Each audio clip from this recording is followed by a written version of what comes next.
نحمده ونصلي على رسوله الكريم اما بعد فاعوذ بالله من الشيطان الرجيم بسم الله الرحمن الرحيم رب اشرح لي صدري ويسر لي امري واحلل عقدة من لساني يفقهوا قولي۔ قرآن پاک میں ایک عورت کے لیے ایک لفظ ہے لباس، ایک ہے ثیاب، ایک ہے جلباب۔ یہ تو ہے لفظوں کا استعمال، لباس، ثیاب، جلباب، یہ 3 لفظ قرآن نے استعمال کیے۔ لباس کہتے ہیں اس کپڑے کو جو جسم ڈھانکتا ہے، لباس، ڈریس جس کو آپ کہتے ہیں، جیسے شرٹ ہے، پاجامہ ہے، جو جسم کے ساتھ لگا ہوتا ہے۔ ثیاب اور جلباب وہ کپڑا ہے جو لباس سے اوپر ہوگا۔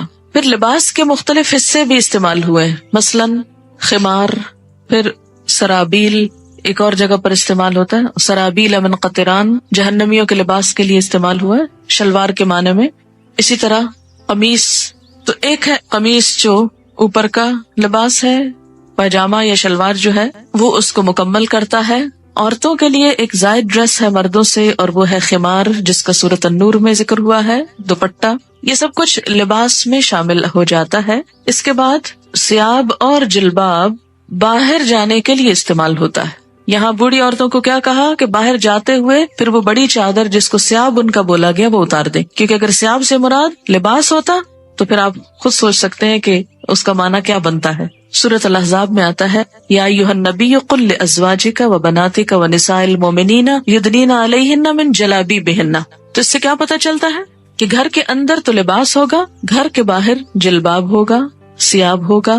کچھ زینت ایسی ہے کہ جو گھر کے اندر چھپانی ہوگی اس کو ستر بولتے ہیں، جو ایک عورت عورت کے سامنے یا ایک مرد مرد کے سامنے چھپاتا ہے، یا ایک عورت اپنے محرم رشتہ داروں کے سامنے چھپاتی ہے، یا کچھ نامحرم رشتہ داروں کے سامنے، اور ایک حجاب ہے جو غیر محرم لوگوں کے سامنے استعمال کیا جاتا ہے۔ یہ ہے خلاصہ اس حکم کا جو ایک عورت کو اپنے جسم کی حفاظت کے لیے قرآن پاک میں دیا گیا ہے۔ پہلی چیز کیا ہے یہ سمجھ لیجئے کہ لباس کس کا نام ہے، ثیاب کس کا نام ہے، حجاب کس کو کہتے ہیں، کیونکہ حجاب کا لفظ بھی آتا ہے، یعنی لفظ حجاب بھی استعمال ہوا ہے۔ حجاب کہتے ہیں پردے، آڑ، اوٹ کو۔ سورۃ الاحزاب میں آتا ہے ازواج مطہرات کو حکم دیا گیا وَإِذَا سَأَلْتُمُوهُنَّ مَتَاعًا فَاسْأَلُوهُنَّ مِنْ وَرَاءِ حِجَاب۔ جب تم ان سے کوئی چیز مانگو تو حجاب کے پیچھے سے مانگو۔ تو حجاب ضروری نہیں کہ جسم پر ہو، حجاب کا لفظ جسم کے لیے بھی استعمال ہو سکتا ہے، جسم کے اوپر کپڑے کے لیے، یا آڑ یا اوٹ کی بات ہے، مثلا دروازے کے اوپر جو پردہ لٹکا ہوا ہے، یا کسی بھی ایسی جگہ پر کہ جو عورتوں کے بیٹھنے کی جگہ ہے جس کے پیچھے وہ چھپ کر بیٹھی ہوئی۔ حجبہ کا مطلب ہوتا ہے چھپنا۔ یا بنی آدم، اے آدم کی اولاد۔ بنی ویسے تو ابن سے ہے اور اس کی جمع بنین ہے، اور مضاف ہونے کی وجہ سے نون اڑ گیا ہے تو بنی آدمہ رہ گیا، بنین آدمہ کی بجائے، لیکن مراد اس سے مرد اور عورتیں سبھی ہیں۔ جب بنی آدم کہا جاتا ہے یا جیسے بنی اسرائیل کہا جاتا ہے تو اس سے مراد بنی اسرائیل کے صرف مرد نہیں عورتیں بھی ہیں، تو یہاں بھی بنی آدم سے مراد مرد و عورت دونوں ہیں۔ اے آدم کے بچوں، اے آدم کی اولاد، اے انسانوں، قد انزلنا علیکم لباسا، یقیناً ہم نے تم پر لباس اتارا ہے، انزلنا ہم نے نازل کیا، علیکم تم پر، لباسن لباس، یعنی انسان کے اندر لباس پہننے کا جذبہ یا خیال ہم نے اس کے دل میں ڈالا۔ اسی لیے حضرت آدم علیہ السلام اور حضرت حوا کا جب شاہی لباس اترا، جنت کا لباس، تو کیا ہوا، فوراً ہی پتوں سے اپنے آپ کو ڈھانپنے لگے۔ تو یہ کیا تھا، وہی الہام یا وہی جبلت جس پر انسان پیدا ہوا ہے۔ قد انزلنا علیکم لباسا، ہم نے تم پر لباس اتارا ہے، یواری سوآتکم، جس کا مقصد کیا ہے، یواری جو چھپاتا ہے، سوآتکم تمہارے جسم کے قابل شرم حصوں کو، تمہاری شرم گاہوں کو۔ سوآت سوآتن سے ہے، لاش کے لیے بھی لفظ پیچھے استعمال ہوا ہے، سو اس کا مادہ ہے روٹ جس کا مطلب ہی برا ہے، برائی۔ وریشا اور زینت، ریش عربی میں پرندے کے پر کو کہتے ہیں، ریشتن فیدر کے لیے استعمال ہوتا ہے۔ پرندے عموماً اپنے پروں کی وجہ سے ہی پہچانے جاتے ہیں، اور یہ پر ان کے لیے پہچان کے علاوہ خوبصورتی کا ذریعہ بھی ہیں۔ اسی لیے ریشہ کا ترجمہ زینت کیا گیا ہے۔ زینت کے علاوہ پر حفاظت کا ذریعہ بھی ہیں، گرمی سردی سے بچاؤ کا ذریعہ بھی۔ تو یہاں پر لباس کے 2 مقاصد بتائے گئے، نمبر 1 کہ وہ جسم کو ڈھانپے، اور نمبر 2 انسان کو حسن بھی بخشے، انسان کے لیے زینت حاصل کرنے کا ذریعہ بھی ہو، خوبصورتی کا سامان بھی ہو۔ عموماً ہمارے ہاں یہ تصور پایا جاتا ہے کہ اگر کوئی شخص نیک ہے، پارسا ہے، تو اسے کھدر کا لباس پہننا چاہیے، یا بے ڈھنگا لباس ہونا چاہیے، یا اس کے ساتھ خوبصورتی کا کوئی تعلق نہیں۔ قرآن کی یہ آیت اس تصور کی تردید کرتی ہے۔ اگرچہ یہ ضرور ہے کہ لباس سادہ ہو، کمفرٹیبل ہو، انسان اسے پہن کر کام کر سکے، لیکن یہ نہیں کہا گیا کہ وہ دیکھنے والے کی شخصیت کو بدنما کر دے۔ جہاں تک یواری سوآتکم کا تعلق ہے تو لباس کی 2 چیزیں بتائی گئیں کہ وہ شفاف نہ ہو، وصاف نہ ہو۔ شفاف کا مطلب کیا ہے؟ ٹرانسپیرنٹ نہ ہو، یواری چھپائے۔ اگر کوئی لباس جسم کو چھپاتا نہیں، یواری کی صفت پوری نہیں کرتا، تو وہ بھی اسلامی لباس نہیں۔ اور دوسرا وصاف نہ ہو۔ وصاف کا کیا مطلب؟ اتنا ٹائٹ نہ ہو کہ جس سے جسم کے اعضاء الگ الگ نظر آنے لگے۔ نہ مردوں کے لیے یہ پسندیدہ ہے اور نہ ہی عورتوں کے لیے۔ اب آپ دیکھیں کہ یہ جو شرط لگائی گئی، یواری جو چھپائے، اب ذرا سب اپنے اپنے لباس کو دیکھیں، کہیں آپ کا جسم جھلک تو نہیں رہا؟ دیکھیں نا، خود کو نہیں دیکھ سکتے، خود کو نہیں دیکھ سکتے، شرم، اپنے آپ سے شرم، تو دوسروں سے شرم نہیں آتی، اور اس سے بڑھ کر اللہ سے نہیں آتی۔ ہم مسلمان ہیں، ہم اس وقت سب سے زیادہ مقدس محفل میں بیٹھے ہوئے ہیں، اگر اس محفل میں بیٹھ کر اللہ کا حکم پورا نہیں کر سکتے، کہاں کریں گے؟ فطرت میں ہے نا، اس لیے ابھی دین سے نہیں پوچھیں، فطرت سے پوچھیں۔ تو میں نے آپ سے کہا تھا کہ ہم سب اس آیت کی روح سے خود کو پرکھتے۔ آپ نے کہا خود کو نہیں دیکھ سکتے، اب اس طرح کریں کہ ہر ایک اپنے سے دائیں طرف بیٹھے ہوئے شخص سے کہے کہ وہ اس کو دیکھے۔ ہر شخص پہلے اپنے دائیں طرف والے سے پوچھے، یعنی پیئرز میں ہو جائیں نا، 2 ہو جائیں، پھر اس کے بعد ہر 2 شخص ہو جائیں، اور پھر دونوں ایک دوسرے کا لباس دیکھیں ذرا، اور کیا دیکھ کر بتائیں گے کہ کیا آپ کا جسم اس سے جھلک رہا ہے یا نہیں۔ یہ دین، ابھی دین کی بات نہیں ہو رہی، یہ فطرت کی بات ہو رہی ہے نا۔ دیکھیں آپ کے جو ماں باپ تھے سب سے پہلے والے، آدم اور حوا، ان کو کسی نے سکھایا تھا؟ کسی نے نہیں بتایا، لیکن پیور تھے نا۔ تو باوجود اس کے کہ شیطان کے حملے کا شکار ہو چکے تھے، لیکن جو ہی شیطان نے ایک حملہ کیا، دوسرا نہ کرنے دیا، اپنے آپ کو ڈھانپ لیا فوراً، دیر ہی نہیں لگائی، مشورہ بھی نہیں کیا کہ ڈھانکے گئے ایسے ہی پھرتے رہیں، کون ہے تیسرا یہاں؟ وہ یہ کہہ سکتے تھے نا، کوئی تیسرا تو ہے نہیں، اور وہ تو آپس میں شوہر اور بیوی تھے، ان کا کیا پردہ؟ کوئی وحی نہیں آئی تھی کہ جسم ڈھانپو، وہ تو کیا ہوا، آ کے شاہی لباس اتروائے گئے۔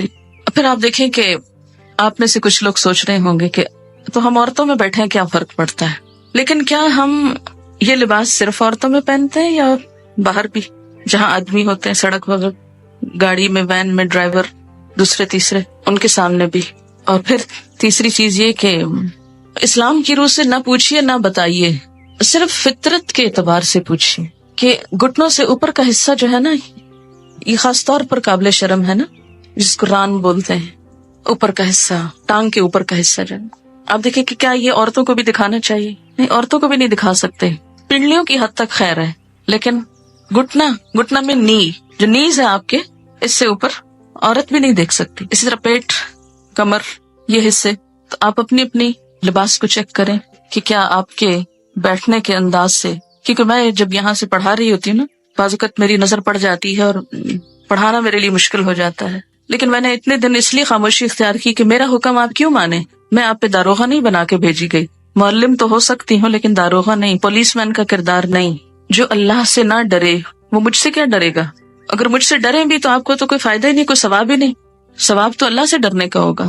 کتنا کپڑا لگ جائے گا، یا کیا ایسا مٹیریل اویلیبل نہیں؟ اگر نہیں تو اویلیبل کر لینا چاہیے، یا اس کے اوپر کچھ اور پہن لینا چاہیے جس سے وہ ڈھک جائے، کیونکہ بخاری اور مسلم کی حدیث ہے، صنفان من اہل النار لم ارہما، آگ میں جانے والوں کے دو گروہ جنہیں میں نے نہیں دیکھا.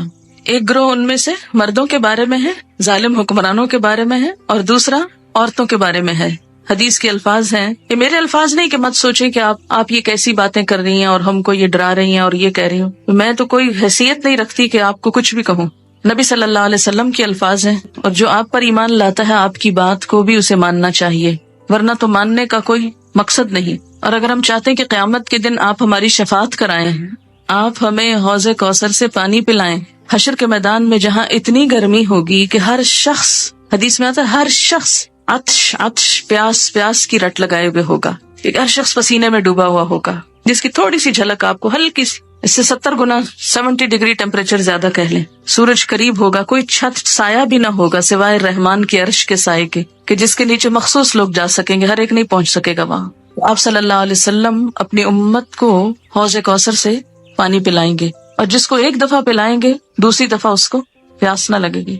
ہم اپنے اس لباس میں آپ کے سامنے جا سکتے ہیں؟ مثلاً سوچئے کہ جیسے تصور میں لائیے کہ نیچے آپ صلی اللہ علیہ وسلم تشریف رکھتے ہیں اور آپ لفٹ سے اترے ہیں، سیڑھیوں سے اترے اور آگے آپ کی ملاقات ہو جاتی ہے، ان سے فیس کر سکتے ہیں ان کو، تو وہاں ان سے حوض کوثر سے پانی لے کے کیسے پئیں گے اگر ایسے عمل ہوئے؟ آپ نے فرمایا نساء کاسیات عاریات، نساء عورتیں، کاسیات لباس پہنے ہوئے، کاسیہ کسوہ سے ہے، کاسیات عاریات، عاریہ عورت سے، عاریہ ننگی عریانی سے، ایسی عورتیں جو لباس پہن کر بھی ننگی ہوں گی، obviously یعنی جسم اس میں سے جھلک رہا ہوگا. نساء کاسیات عاریات رؤوسہن کاسمنۃ البخت، ان کے سر اونٹ کی کوہان کی طرح اونچے اٹھے ہوئے ہوں گے.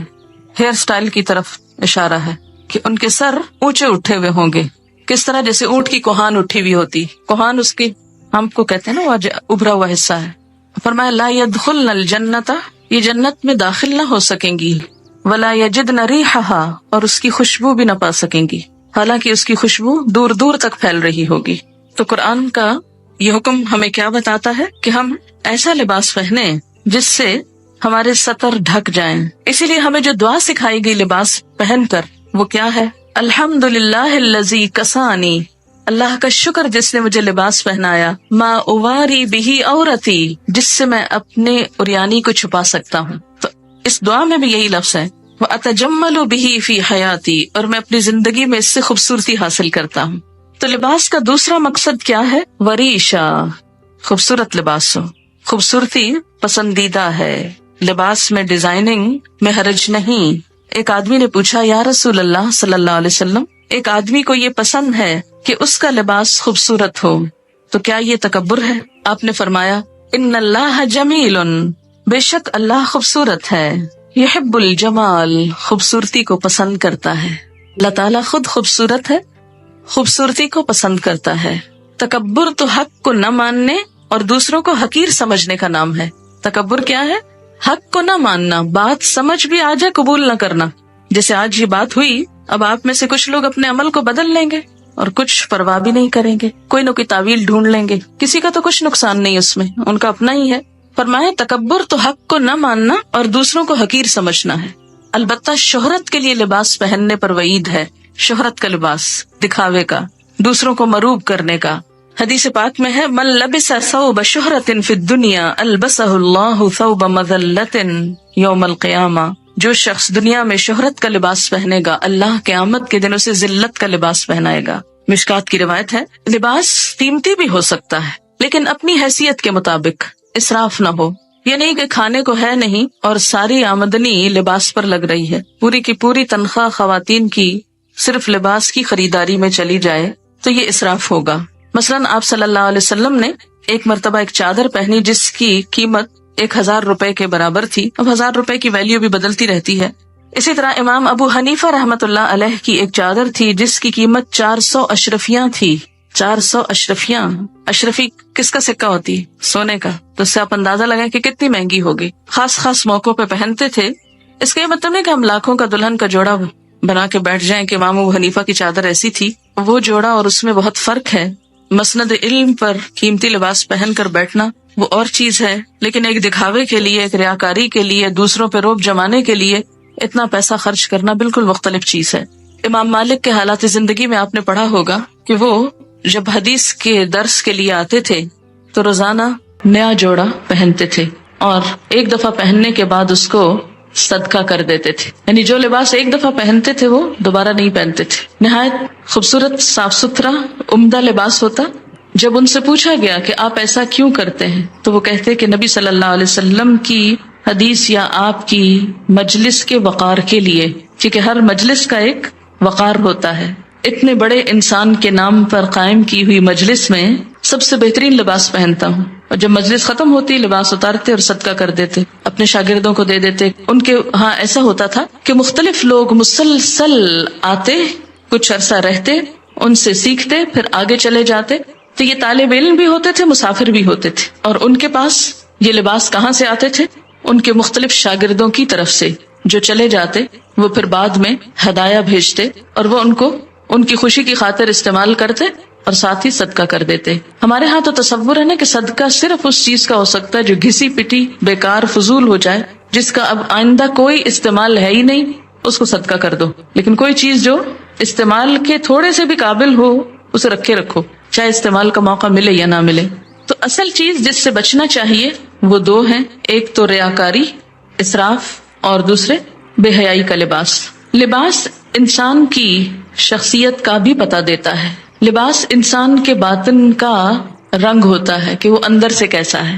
جیسا وہ اندر سے ہوتا ہے ویسے ہی وہ لباس پہنتا ہے. ہر شخص کی اپنی ایک چوائس ہوتی، اپنا اس کا ایک ڈیزائن ہوتا ہے، اپنا ایک سٹائل ہوتا ہے. پھر جو خوبصورت بات یہاں پتہ چلتی ہے وہ یہ ہے کہ خوبصورت لباس کو ریش، پر سے تشبیہ دی گئی. اس وقت کچھ پر آپ کو دکھانے کے لیے لائے ہیں. ذرا ان پروں کو آپ دیکھیے کہ کوئی انسان ایسی خوبصورت چیز بنا سکتا ہے. یا آپ دیکھیں اس کا کبھی قریب سے آپ شیڈ دیکھیں تو آپ حیران ہو جائیں، کیونکہ ہم دیکھتے بھی ہیں نا مور، تو کہاں دیکھتے ہیں؟ دیکھتے ہی نہیں. ہم اپنے لباس نہیں دیکھتے تو موروں کے کہاں دیکھیں گے؟ ابھی آپ کہہ رہے تھے نا، دیکھا ہی نہیں جاتا. کس قدر خوبصورت، ایسے لگتا ہے جیسے کسی نے دھاگے سے باقاعدہ وہ کڑھائی کی ہوئی ہے، اور اتنے خوبصورت شیڈ، اتنے زبردست کہ انسان حیران رہ جاتا ہے.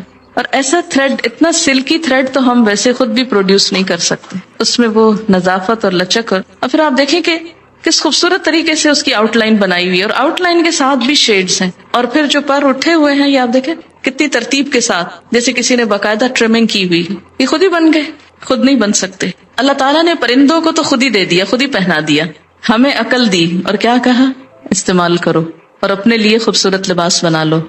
اب دیکھیں کہ جب بہت سارے لوگ ایسی کڑھائی وغیرہ کرتے ہیں تو ان کی، یعنی کڑھائی والے کپڑے پہننا منع نہیں ہے، تقویٰ کے خلاف نہیں ہے، ان کا بھی روزگار ہو جاتا ہے. کئی دیہاتوں میں بیٹھی لڑکیاں، بچیاں جو اپنی زندگی، جن کو اور کوئی کام کرنے کو نہیں، کوئی پڑھ لکھ نہیں سکتی، کتنی خوبصورت خوبصورت چیزیں بناتی، لیکن ہم ان پہ بڑا ظلم ڈھاتے ہیں کہ بہت ہی اونے پونے داموں لے کر ان کی آنکھوں سے اور ان کے صلاحیتوں سے مذاق کرتے ہیں. پھر اسی طرح آپ دیکھیں، اس میں بھی آپ دیکھیں کیسا شیڈ ہے، اتنا خوبصورت. اور ان کی جو نرمی اور ملائمت ہے، ہم بھی اتنے عقل مند نہیں کہ اتنے خوبصورت کپڑے پہننا جانے. ہمارے کپڑے تو خوب اکڑے ہوئے ہوتے، انکمفرٹیبل، کہ جس میں سانس نہ آئے، کام نہ کر سکیں. پرندوں کے پر خوبصورت ہونے کے ساتھ ساتھ اتنے پریکٹیکل ہوتے ہیں کہ ان کو اپنا کام کرنے میں کوئی دشواری نہیں ہوتی. ہم بعض اوقات خوبصورت لباس پہننے کے شوق میں ایسا لباس پہن لیتے ہیں کہ جو بالکل پریکٹیکل نہیں ہوتا. پڑھاتے وقت اگر ساتھ یہ بھی دکھایا جائے تو تھوڑی سی فیلنگ اچھی آتی ہے کہ اللہ تعالیٰ نے کیا کیا خوبصورتی پیدا کی اور کس کے لیے پیدا کی. یہ پرندے ادھر ادھر اڑتے پھرتے ہیں، ان بیچاروں کو تو خود تو کلرز پتہ نہیں اپنے نظر بھی آتے ہیں کہ نہیں. یہ کلرز دیکھنے کی صلاحیت بھی انسان کو ملی. ہم انسان ایکسٹریم پہ چلے جاتے ہیں. ہماری ایکسٹریمز کیا ہیں کہ یا تو دین کے نام پہ، تقویٰ کے نام پہ ہم بالکل بدھو بن جاتے ہیں اور دنیا کی کسی چیز سے کوئی فائدہ نہیں اٹھانا چاہتے. ملنگ کہلانا دوسرے لفظوں میں نیک کہلانا ہے. اسلام میں کسی ملنگی کا کوئی تصور نہیں.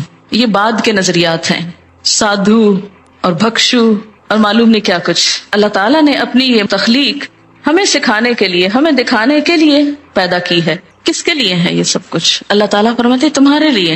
ہمارے لیے کیا؟ کہ ہم اس سے سبق سیکھیں. انسان نے جانوروں سے بھی بہت کچھ سیکھا ہے.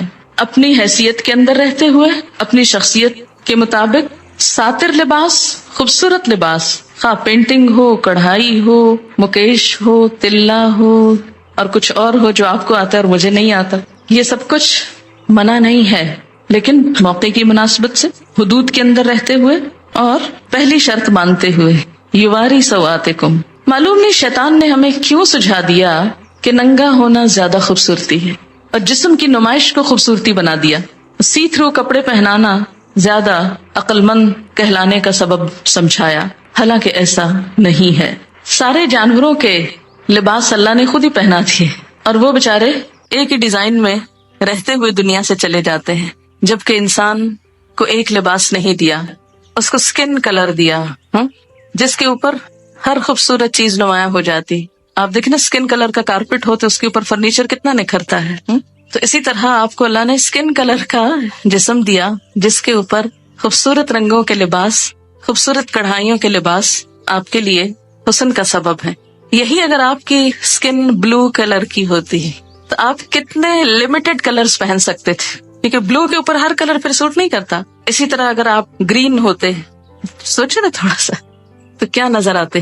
کتنی وسیع چوائس دی ہے اللہ نے آپ کو، ہم شکر نہیں کرتے، شکر نہیں بجا لاتے. اور آپ کو معلوم ہے کہ ایک پرندے پر تقریباً 10,000 مختلف قسم کے پر ہوتے ہیں. بعض پر اڑنے کے کام آتے ہیں، بعض جسم کے ساتھ ہوتے ہیں، اس کی شیپ نمایاں کرتے ہیں. اسی طرح فلفی ہوتے ہیں، نرم ہوتے ہیں، آرام دہ ہوتے ہیں. تو لباس بھی اگر آرام دہ ہو، نرم ہو، سلکی ہو، کمفرٹیبل ہو تو اس میں حرج نہیں، گناہ کی بات نہیں. ہاں، مردوں کے لیے سلک حرام قرار دی گئی، اگر ان کے لیے حلال ہوتی تو شاید عورتوں کے حصے میں بہت تھوڑی آتی. حدیث ہے آپ صلی اللہ علیہ وسلم جب کوئی نیا کپڑا پہنتے تو اس کا نام لے کر فرماتے کہ اللہ نے مجھے یہ عنایت فرمایا، اور پھر دعا پڑھتے اللہم لک الحمد انت کسوتنیہ اسألک خیر ما صنع لہ واعوذ بک من شرہ وشر ما صنع لہ. اے اللہ، تیرے لیے ہی سب تعریف ہے، جیسا کہ تو نے مجھے یہ کپڑا پہنایا، میں تجھ سے اس کی بھلائی اور اس چیز کی بھلائی کا سوال کرتا ہوں جس کے لیے یہ بنایا گیا، اور میں تیری پناہ چاہتا ہوں اس کی برائی سے اور اس چیز کی برائی سے جس کے لیے یہ بنایا گیا. ایک اور دعا ہے اللہم انی اسألک من خیرہ وخیر ما ہوا لہ واعوذ بک من شرہ وشر ما ہوا لہ. ترجمہ ہے اے اللہ، میں آپ سے اس کپڑے کی بھلائی کا اور یہ جس مقصد کے لیے ہے اس کی بھلائی کا سوال کرتا ہوں. جس مقصد کے لیے یہ کپڑا پہنا ہے اس کی بھی بھلائی کا سوال. کتنا خوبصورت ذہن موڑتا ہے نا اسلام اچھی طرح. کپڑا پہنو، کسی خاص اوکیزن کا کپڑا پہن رہے ہو، اور ہو سکتا ہے آپ کپڑے تو خوب پہن جائیں اور وہ سارا اوکیزن برباد ہو جائے، تو اس اوکیزن کے لیے بھی دعا مانگی جا رہی ہے. ساتھ ہی اگر آپ یہاں آنے سے پہلے یہ دعا پڑھیں تو اس سارے کام کی بھلائی کی دعا ہو جائے گی، اور اس کی برائی سے یعنی اس لباس کی برائی سے اور یہ جس مقصد کے لیے ہے اس کی برائی سے تیری پناہ چاہتا ہوں، تو آپ محفوظ بھی رہیں گے. حضرت عمر فرماتے ہیں نبی صلی اللہ علیہ وسلم نے فرمایا نئے کپڑے پہنتے ہوئے یہ دعائیں پڑھیں الحمدللہ الذی کسانی ما اواری بہ عورتی واتجمل بہ فی حیاتی. سب تعریف اللہ کے لیے ہے جس نے مجھے یہ کپڑا پہنایا جس سے میں اپنے شرم کی چیز چھپاتا ہوں اور اپنی زندگی میں اس کے ذریعے خوبصورتی حاصل کرتا ہوں، اور پھر پرانے کپڑے کو صدقہ کر دے تو زندگی میں اور مرنے کے بعد خدا کی حفاظت اور خدا کے چھپانے میں رہے گا، یعنی اس کا عیب ڈھک جائے گا. جب ننگا ہوتا ہے نا تو فرشتے ساتھ چھوڑ دیتے جو حفاظت کرتے ہیں. جو ہی فرشتے ساتھ چھوڑتے شیطان حملہ آور ہوتا ہے. اگر آپ بسم اللہ پڑھ کر اپنے لباس اتار کر چینج کرتے وقت یا نہاتے وقت تو انشاءاللہ تعالیٰ بہت سی چیزوں کے شر سے محفوظ رہیں گے. اس کے بعد فرمایا وَلِبَاسُ التَّقْوَى، اور تقویٰ کا لباس. ایک لباس انسان کے ظاہر کا ہے اور ایک لباس انسان کے باطن کا ہے. تقویٰ کہاں ہے؟ دل میں. التقویٰ ہاں ہونا، تقویٰ یہاں ہے، اندر ہے، دل میں ہے. تو دل کا لباس جس طرح ظاہر کو خوبصورت بنانا ضروری ہے اور اس کو چھپانا ضروری ہے، اسی طرح باطن کو بھی، اندر کو بھی خوبصورت بنانا ضروری ہے. ظاہر تو لوگ دیکھتے ہیں، باطن اللہ دیکھتا ہے. ہم لباس میں کتنا زیادہ اس بات کا خیال کرتے ہیں کہ لوگ کیا کہیں گے. لوگ کہیں گے لو ہر وقت ایک ہی لباس پہنا ہوتا ہے، روز وہی، ہر پارٹی میں وہی. اور صرف لوگوں کی نظروں میں جچنے کے لیے ہم کتنی بڑی بڑی رقمیں خرچ کر دیتے ہیں، کتنے بازاروں کے ٹیلرز کے پاس چکر لگاتے ہیں، کتنا پیسہ لگاتے ہیں.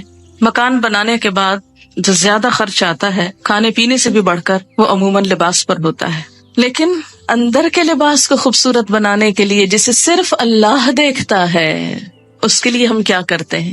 لباس التقویٰ، تقویٰ کا لباس باہر بھی ہوگا. ظاہر ہے کہ وہ جب اللہ کی مرضی کے مطابق ہوگا تو تقویٰ کا ہوگا، اور اگر شیطان کی مرضی کے مطابق ہے، یاد رکھیے شیطان نے لباس اتروائے تھے. تو اگر ہم اللہ کی مرضی کا نہیں پہنیں گے تو مطلب کیا ہے کہ شیطان کی مرضی کا ہے، تو وہ تقویٰ کا لباس نہیں ہو سکتا. جو ایک شیطانی لک دیتا ہو یا شیطان کو خوش کرتا ہو. اور اسی طرح اندر کا لباس، دل کا لباس اللہ کا خوف. تقویٰ کیا ہے؟ اللہ کا خوف، حق کو مان لینا، اپنے لیے اور دوسروں کے لیے ایک ہی معیار، خود کو بندہ سمجھنا، تواضع اختیار کرنا، یہ سب کچھ اندر کے لباس میں ہے. اپنے دل کو، اپنے اندر کو حسد، بغض، نفرت، عداوت سے پاک کرنا.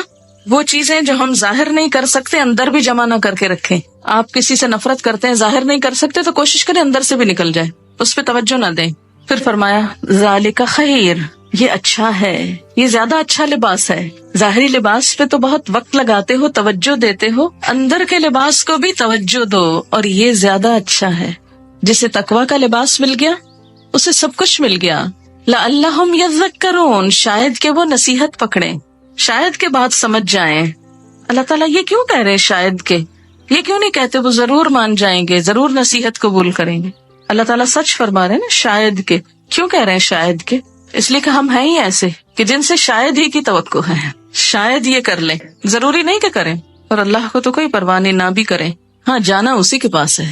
لعلہم یذکرون.